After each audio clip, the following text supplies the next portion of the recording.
Hai sahabat ngopi, ketemu lagi dengan kita berdua, dengan saya Dr. Riri dan rekan saya Dokter Lina. Apa kabar Dr. Lina? Alhamdulillah Dokter Riri. Dokter Riri gimana nih kabarnya? Alhamdulillah. Dr. Lina kelihatan segar ya, sehat ya ini ya. Bener dok, karena saya dan dokter mau nyapa sahabat ngopi Di mana saja. Alhamdulillah ya dok. Ya. Kalau saya sih sedikit agak nyeri-nyeri pinggang gitu dok. Apa mungkin karena saya terlalu banyak berdiri atau mungkin saya kurang minum ya dok ya. Jadi Dokter Riri lagi nyeri pinggang nih. iya, Kayak jadi nggak comfort ya dok ya? kayaknya iya dari tadi saya bingung nih mau duduknya seperti ini, mau duduknya begini atau mau tegak seperti Putri Indonesia gitu dok.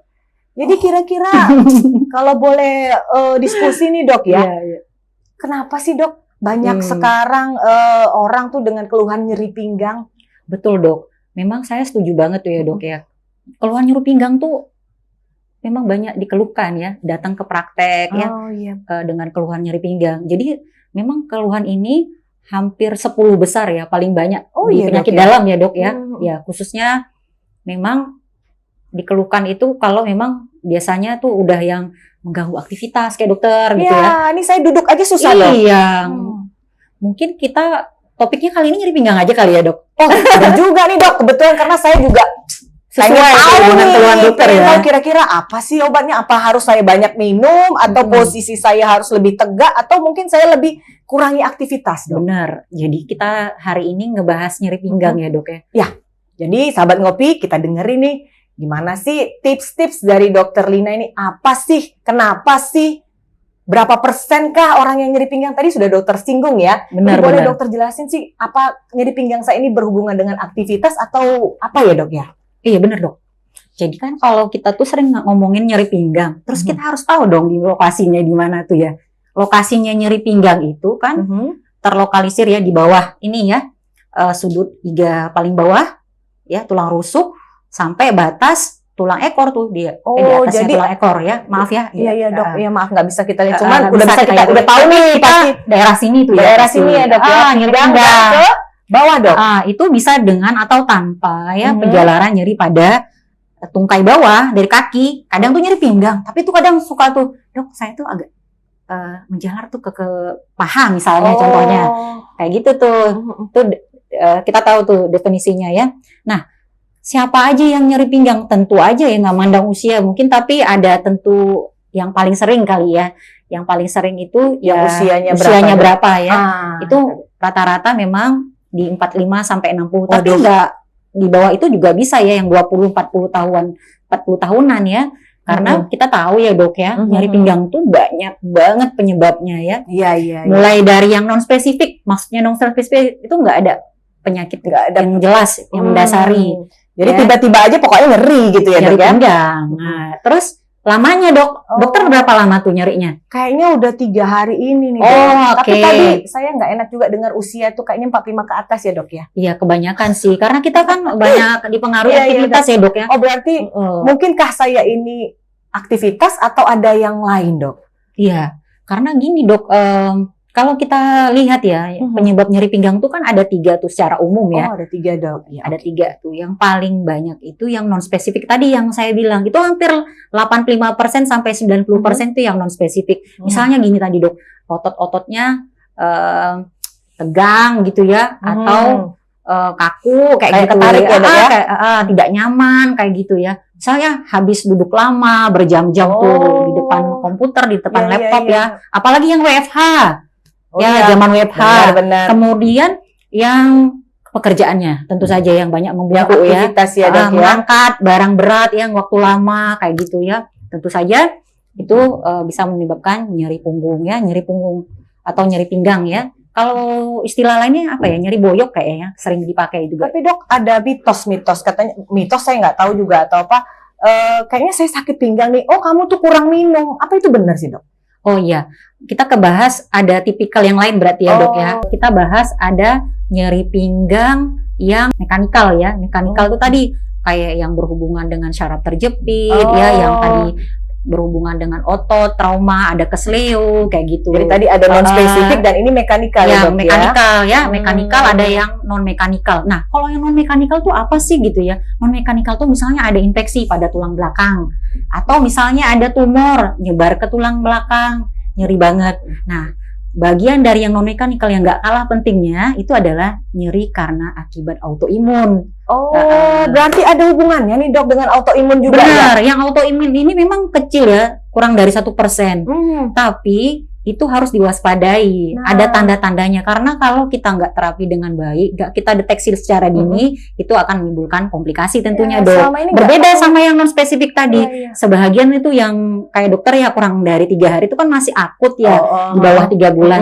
Biasanya tuh sembuh sendiri atau self-limiting disease ya dok ya. Iya betul. Benar kan, kita perbaiki postur, posisi ya mungkin akan perbaikan dok. Tapi kalau yang autoimun ini perjalanan penyakitnya itu berlangsung lama. Panjang dok, lebih dari 3 bulan biasanya. Jadi kalau keluhan itu terus menerus selama 3 bulan atau ada berhentinya itu udah wajib waspada nih dok. Iya benar. Terkait yang tadi nyeri pinggang juga bisa dok, yang kayak dokter bilang itu ada penjalaran dari rongga perut. Misalnya kan ada batu tuh di saluran kemih. Nah, itu nyeri juga. Tapi biasanya juga disertai dengan gangguan berkemih. Mungkin sakit kalau buang air kecil, ada bolak-balik anyang-anyangan ya.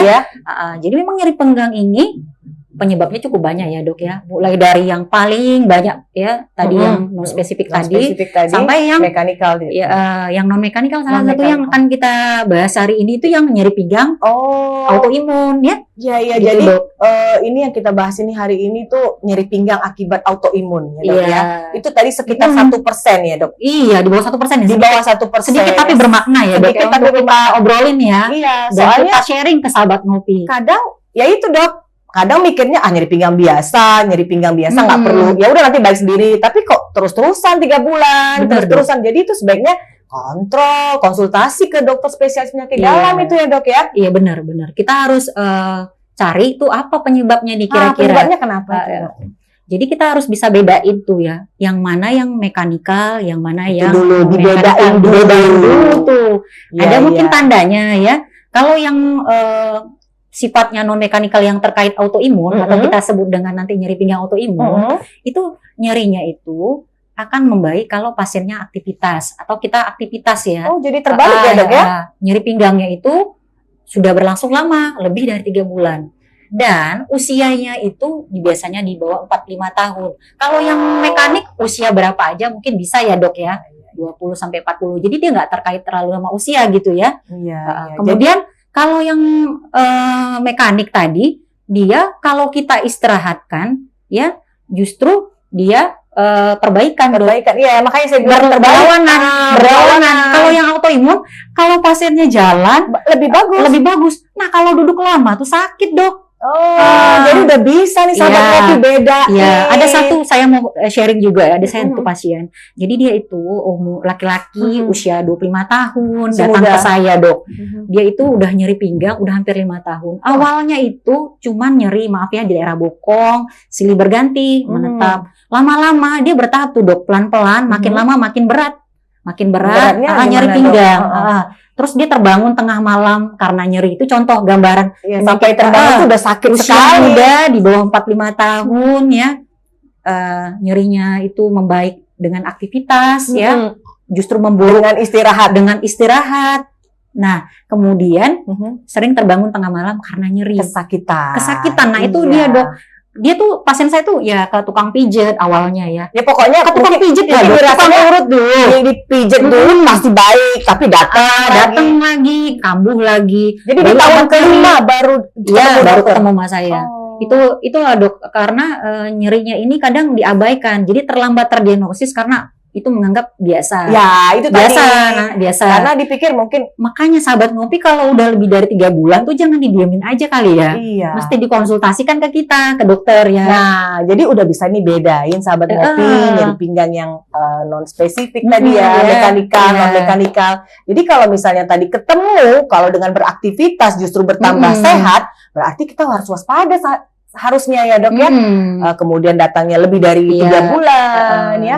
Biasanya yang mekanikal juga ada Itu sensasi kayak kebas ya dok ya, dari pinggang ke bawah terus sampai ke betis. Bahkan yang lebih parah tuh bisa sampai ke jari-jari kaki kebasnya kayak gitu ini ya. pasien dokter tadi laki-laki atau perempuan? Laki-laki dok. Itu Laki-laki. persenannya berapa dok laki-laki dan perempuan? Iya, Berapa untuk persen? yang nyeri pinggang autoimun ini ya. Jadi kita itu biasanya memang peluang laki-laki itu lebih banyak ya lebih banyak ya. daripada wanita ya, 3:1 ya. Jadi memang kalau kemarin-kemarin kita tuh ngobrolin yang pada wanita, tapi kalau yang untuk nyeri pinggang autoimun ini memang kebanyakan pada laki-laki. Tapi bisa juga perempuan sih, 3:1. Justru di penyakit nyeri pinggang ini justru banyak laki-laki ya. Kemarin kan kita cerita wanita nih dok. Ya. Nah, itu kalau dibiarin lama-lama komplikasinya apa sih dok? Iya ya. Mungkin sebelum sampai ke komplikasi saya mau tambahin ya. Kita waspadai juga kalau selain dari nyeri pinggang, ada gejala lain yang di luar sendi tuh. Misalnya sahabat ngopi merasakan nyeri nih di daerah tumit ya, kalau pagi-pagi nginjek sakit banget itu ya. Atau pembengkakan tuh di daerah belakang sini ya. Tumitnya itu di atas sedikit, nah itu bengkak, merah. Nah itu harus diwaspadai, nyeri pinggang ditambah dengan keluhan itu. Kemudian pembengkakan nih pada jari-jari. Pembengkakan pada jari-jari ya. Kemudian ada riwayat keluarga dengan penyakit ankylosing spondylitis ataupun dengan psoriasis ya, kelainan kulit itu ya dok ya. Iya. Yang putih gitu ya. Iya, betul dok, yang itu. Kemudian ada gambaran mata merah, nggak sembuh-sembuh, bolak-balik ke dokter mata, nggak sembuh-sembuh. Tapi nggak bertaik dok? Nggak, dia cuma merah aja? Merah, silau ya, fotofobia namanya. Fotofobia, jadi kena nyeri juga ya. Itu juga salah satu gambarannya. Kemudian ada penyakit namanya itu IBD dok, atau penyakit radang kronik ya, pada usus kayak gitu ya, karena peradangan kronik ya, inflammatory bowel disease. Nah itu juga mesti diwaspadai gitu. Jadi sahabat ngopi itu sudah harus tahu ya tadi selain keluhan nyeri pinggang juga ada bengkak ya, merah di tangan, kemudian di sudut bener, di kaki ya, di ujung. Jadi banyak yang di luar sendi. Banyak di luar sendi. Kalau bangun pagi kayaknya rasanya kaku pagi hari ya. Nah itu harus segera harus tambah lagi cluenya. Biasanya tuh kan kayak tadi pasien yang 25 tahun, dia itu udah minum obat-obat nyeri, itu respon banget. Makanya itu terlambat datang ke dokter. Ulang saya beli obat anti nyeri di warung dok, misalnya kayak ibuprofen atau apa. Kadang tuh mau hilang. Sebentar nanti balik lagi. Malam-malam terbangun lagi karena nyeri. Nah itu kalau berlama-lama gitu komplikasinya apa? Jadi kan kelainan yang nyeri punggung itu kan kalau kita lihat ya, kalau kita pemeriksaan penunjang nanti ya, kita kan melakukan tuh foto polos namanya foto pelvis untuk melihat sendi sakroiliak, kita lihat gitu ya. Jadi itu ada peradangan ya, bisa juga kena tulang belakang, ruas tulang belakang kita tuh banyak ya dok ya, sampai ke leher juga ya. Nah kalau itu terjadi peradangan terus menerus tidak diatasi, mungkin ruas-ruas tulang belakangnya menyatu dok. Jadi itu jadi kita tuh kaku, nggak fleksibel dok. Mau membungkuk nggak bisa, jadi nggak fleksibel, mau jongkok nggak bisa, karena dia ngetek jadi lengket gitu ya. Jadi kalau yang tadinya fleksibel gini jadinya, untung nggak kayak saya. Jangan dok, saya. Jadi memang kalau memang dibiarkan ya seperti itu bisa terjadi. Bisa terjadi kecacatan jadinya nanti dok. Resiko keropos tulang juga di kemudian hari. Itu dok. Bambu spine, jadi bambu spine seperti bambu kayak ini gitu, dok, bukan kayak dulu pemain film Superman itu dok yang pakai itu bukan ya, yang pakai kursi roda yang tegak gitu aja. Mungkin nanti seperti itu maksud saya, posisinya tegak aja karena enggak kayaknya dia gitu ya. Enggak sampai seperti itu ya. Kayak gitu ya. Cuman yang bentuk beratnya memang ya itu tadi bisa seperti itu kalau nggak kita tangani dengan baik karena masih muda sekali 25 tahun. Benar, di mana itu masa-masa produktif. Iya. Jadi kalau ada keterbatasan ya kita terlambat deteksinya. Memang kadang-kadang kasus-kasus yang untuk autoimun memang perlu pemeriksaan karena dia tuh kumpulan gejala ya dok ya. Iya. Kumpulan gejala yang seperti yang kemarin kayak kemarin ya. kita lakukan pemeriksaan, misalnya pemeriksaan CRP ya, terjadi peningkatan, kemudian ada pemeriksaan darah namanya HLA-B27-nya positif.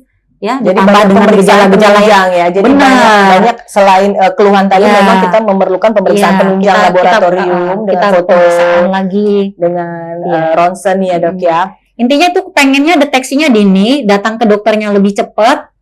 Kita lakukan workup ya, artinya kita jajaki itu kenapa ya kan dok, baru kita bisa tahu tuh ini kira-kira autoimun nih ya, karena memang untuk autoimun yang nyeri pinggang ini ada yang aksial spondyloartritis. Jadi memang deteksi ada kelainan. Tapi dok, untuk kelihatan dengan foto polos biasa itu berarti penyakitnya udah 6 tahun lalu tuh udah terjadi. Lebih jelas justru sudah lama gitu ya. Udah dok, ya? lama. Jadi kita kadang-kadang memang kasusnya tuh makin cepat didatang. Kalau memang foto polosnya itu nggak terdeteksi, kita pindah ke MRI. Kita pindah MRI ya. Karena memang harganya MRI kan mahal dong. Makanya kadang-kadang orang sudah lama dulu baru ya udahlah dok, udah terasa barulah minta foto. Ya udah jelas di foto polos aja udah Tapi kelihatan. manfaatnya buat deteksi penyakit ini ya, kita bisa lebih cepat mengurangi resiko komplikasi yang seperti dokter bilang tadi ya. Benar. Jadi terapinya dok cukup makan obat anti nyeri aja atau rehabilitasi atau dengan fisioterapi gitu dok? Betul dok. Memang fisioterapi dan obat-obatan itu memang jadi lini utama ya. Jadi kita tetap memberikan obat-obatan. Memang obat-obatannya spesial ini dok. Spesial. Ya, selain pemberian obat anti nyeri, anti nyeri yang sifatnya OAINS ya, obat anti inflamasi non steroid. Jangan pakai steroid ya artinya. Non steroid dulu ya. Kalau yang pakai steroid biasanya kita lokal dok, nggak sistemik, artinya nggak dimakan obatnya gitu ya. Di injeksi lokasi, misalnya di lututnya nyeri, bengkak ya bisa kita suntik cek di situ aja obat. Tapi kalau yang untuk diberi secara oral itu enggak ya. Jadi ya pemberiannya ya obat NSAID atau OAINS, obat antiinflamasi ya. Contohnya kayak natrium diklofenak ya kan, gitu bisa kita kasih. Nah, untuk terapi khusus karena ini autoimun ya, Dok. Jadi kita untuk yang kasus yang karena ankylosing atau axial spondyloarthritis itu kita memberikan obat namanya terapi biologik. Jadi terapi biologik ini diberikan kepada pasien untuk menekan tanda-tanda peradangannya tadi. Gitu. Obatnya disuntik biasanya, Dok. Jadi ada interval waktunya dia. Jadi ada waktunya. Semakin dini kita berikan obatnya semakin baik ya. Nanti baru tapering off gitu. Nanti kita lihat dievaluasi apa dia respon enggak. Karena gini dok, ada sebagian yang respon dengan obat A tapi nggak respon dengan obat B. Jadi kita evaluasi gitu dok. Jadi itu berapa lama sekali suntik evaluasi atau ada beberapa? Jadi ada kayak tipikal yang obat biologik yang menekan interleukin 17 namanya ya. Penekan interleukin 17. Nah, itu dia diberi, ada yang dosis kayak kita loading. Loading itu artinya kayak kita bom begitu. Cek. Jadi peradangannya reda. Kemudian dia diberikan 1 kali per minggu selama 5 kali. 1 bulan setengah, 1 bulan. Jadi per minggu tuh dok. Minggu ke-0, minggu ke-1, minggu ke-2, minggu ke-3, minggu ke-4, minggu ke-5. 5 kali suntik. Iya, artinya 1 bulan lebih ya dok ya. Kemudian evaluasi. Kita perpanjang intervalnya. Jadi suntikan ke-6 bulan depan. Oh, jadi dari minggu ada contoh dari minggu per bulan. Kalau yang satu lagi yang TNF-alpha itu pemberiannya masing-masing itu ada 5 jenis. Mungkin itu lebih spesifik kali ya dok, karena itu agak topiknya berat ya. Ya, tapi maksudnya mengingatkan sahabat ngopi juga bahwa jangan sampai terjadi yang seperti itu nih dok. Tiap minggu harus suntik ya kan. Habis itu diulang bukan diulang, dilanjutkan dengan per bulan lagi. Kadang-kadang pasien ini kan gini dok, udah merasa enak, bulan ke depan nggak usah datang lagi. Memang benar dok. Itu yang sering terjadi. Karena autoimun itu kita nggak bisa sembuhkan ya, artinya langsung. Jadi kita harus kasih bahwa ini harus kronik ya. Artinya kita kontrol sampai kita dapat yang namanya disease activity-nya ringan. Artinya aktivitas penyakitnya ringan. Iya, betul ya. Nah, jadi jangan apa dan fisioterapi yang dokter bilang. Fisioterapi juga ya. Benar. Itu harus tuh. Jadi supaya harus rajin ya, Dok. Benar. Yang tadi udah kaku kan harus dilatih lagi. Kekakuannya itu enggak, jangan sampai menetap ya kan. Kita harus kerjasama dengan pasien-pasien dokter ini nggak patuh nggak, rajin nggak? Banyak yang patuh atau banyak yang ini? Alhamdulillah pasien saya patuh dong. Alhamdulillah. Ini mungkin dokternya lebih ini ya. Karena mereka tuh pengen gitu ya. Supportnya mungkin ya dok ya. Benar. Karena Kita selalu support. supportnya ini karena kadang-kadang ada yang dokternya udah support nih dari keluarga enggak, atau kan dari keluarga dokternya enggak gitu. Benar. Atau dari dirinya sendiri Benar. juga Benar. gitu. Selama saya tangani memang alhamdulillah ya. Alhamdulillah.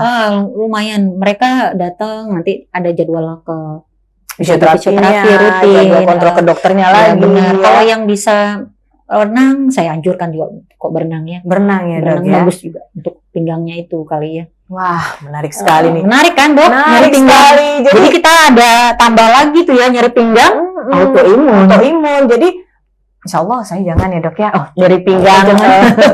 Karena memang sepele nyeri pinggang ini ya. Tadi lah anak muda tadi yang 25 tahun tadi. Artinya dia pikir karena capek mungkin baru main bola, main basket atau mungkin baru kerja. Iya. Ya, akhirnya setelah tahun kelima baru sadar ini autoimun. Benar. Makanya Ternyata. kalau nyeri pinggang tuh memang kita tanya tuh ada riwayat trauma apa enggak, ada jatuh enggak sebelumnya ya kan? Kalau pasien dokter ini memang ada dari genetik.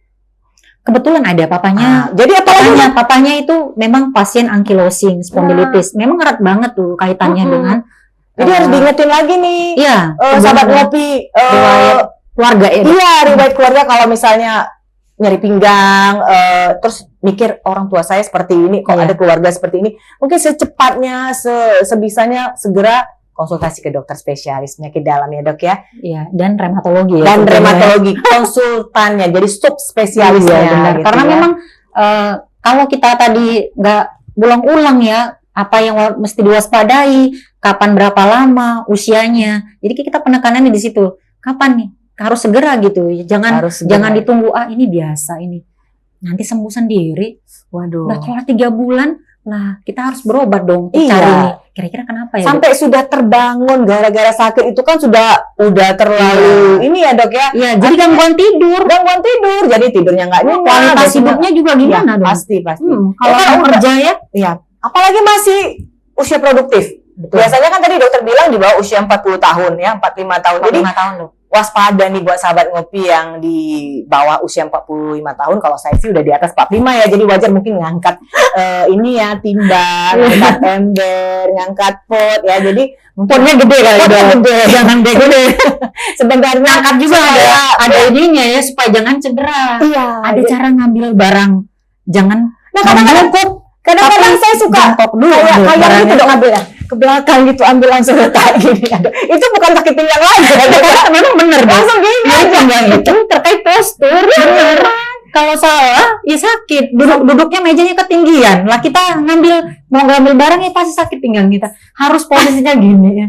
Jadi Iya. kadang kita kayak Putri Indonesia jadinya sekarang karena pinggangnya bingung nih dok. Bang. Jadi ya sahabat ngopi, alhamdulillah sekali kita tadi penjelasannya Iya. sangat jelas, sangat Komprehensif. ya. Artinya kita sudah mendengarkan dari ahlinya kan dokter Lina, Iya. sudah konsultan reumatologi. Jadi memang teman-teman sahabat ngopi yang merasakan nyeri pinggang yang tadi seperti dibilang dokter Lina Iya. tuh jangan lama-lama dibiarkan ya Iya, dok. benar. Jadi tadi udah tahu terapinya, yang pasti adalah untuk mendeteksinya Perlu dulu pemeriksaan konsultasi. lanjutan. Iya. Nggak bisa juga langsung kita bilang ini autoimun gitu. Nggak bisa. Memang Itu- memang perlu serangkaian pemeriksaan. Perlu ya. serangkaian. Pantas dokter segar terus ya. Jadi udah tahu tips-tipsnya ini kalau nyeri pinggang nanti harus begini. Jadi Kalau di depan sahabat ngopi, kita tetap harus fresh deh. jadi dokter Lina ini pasiennya tadi semuanya patuh, berarti kan tadi penjelasan dokter Lina tuh udah Iya, benar-benar detail. benar. Jadi pasien itu udah takut nih kalau misalnya kamu Bu Nggak takut kali ya. takutnya gini nggak ketemu dokter Lina. Karena sebenarnya kan perannya dokter di sini tuh memang sebagai support, ya bahwa harus. memang kudu harus semangat, Iya. kudu harus yang apa ya, Motivasi benar-benar itu- motivasi untuk pasiennya itu memang Apalagi lihat muka dokternya sumringah, senyum. Dari tadinya tadi sakit pinggangnya dari rumah, begitu jumpa dokter Lina, nggak apa-apa dok, gitu ya langsung. Itu pasti. Jadi kalau mau ketemu dokter Lina, Pokoknya langsung sembuh pokoknya, Dok. Apalagi kalau ketemu dokter Riri. Aduh, Diajak saya bercanda langsung mulu. ngangkat gitu Iya kan, Dok? Diajak bercanda mulu. Karena saya suka angkat anak-anak, nanti Iya. saya silap Biar juga, awet Dok. muda. Iya, biar awet muda. Baiklah, sahabat ngopi, menarik sekali topik kita hari ini, Dok. Terima kasih. Jadi saya dapat pencerahan nih. Yang tadinya sakit pinggang saya Iya. takut juga tuh, Dok, Iya. autoimun. Alhamdulillah ternyata masih 3 hari nih, berarti bukan 3 bulan. Kalau 3 hari masih bisa karena aktivitas Iya. yang tadi saya kayang tadi, atau mungkin ngangkat pot tadi ya, Dokter. Yoga, bukan. Sebenarnya pengen yoga, Dok, tapi belum sempat. Baiklah, Dokter Lina, terima kasih atas penjelasan yang sudah sangat-sangat lengkap. Buatnya sahabat ngopi mau tanya, boleh ketik di bawah ya, Dok ya.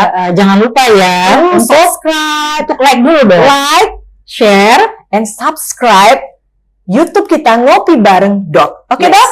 Benar sekali.